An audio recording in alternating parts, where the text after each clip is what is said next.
एक गांव में एक मुर्गा रहता था। वह रोज सुबह आवाज देकर गांव वालों को जगाया करता था। एक दिन एक गीदड़ कहीं से घूमता हुआ गांव में आ गया। उसने मुर्गे को देखा तो उसकी लार टपकने लगी। वह सोचने लगा, वाह क्या शानदार मुर्गा है, अगर इसका मांस खाने को मिल जाए तो मजा ही आ जाए। वह तरकीब सोचने लगा ताकि किसी तरह मुर्गे को दबोचकर पेट पूजा कर सके। उसने मुर्गे को बहला फुसलाकर अपने काबू में करने का निश्चय किया और उसके पास पहुंचकर बोला, मित्र, मैं तुम्हारी आवाज़ सुनकर तुम्हारे पास आया हूँ। तुम्हारी आवाज़ बहुत ही सुरीली है, कानों में मिश्री घुल जाती है, मन करता है कि दिन भर इसे ही सुनता रहूं। क्या तुम एक बार मुझे अपना सुरीला गाना सुना सकते हो? मुर्गे के पहले किसी ने इतनी प्रशंसा नहीं की थी। वह गीदड़ की बात सुनकर मुर्गा खुशी से फूला नहीं समाया। उसे अपनी आवाज़ सुनाने के लिए जोर जोर से कुकड़ू कू करने लगा। गीदड़ इसी फिराक में था।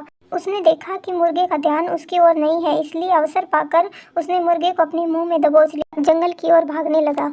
जब वह जंगल की ओर भाग रहा था उस समय गांव वालों की दृष्टि उस पर पड़ गई। वे लाठी लेकर उसे मारने के लिए दौड़े।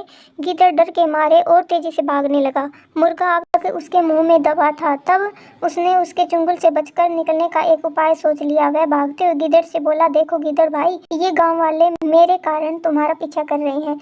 वे तब तुम्हारा पीछा छोड़ेंगे जब तुम उनसे कहोगे कि मैं तुम्हारा हूँ। गीदड़ मुर्गे की बातों में आ गया और पलटकर बोलने के लिए अपना मुंह खोला, लेकिन जैसे ही उसने मुंह खोला मुर्गा उड़ गया और गांव वालों के पास चला गया। इस तरह अपनी चतुराई से उसने अपनी जान बचाई। संकट के समय बुद्धिमानी से काम लेना चाहिए।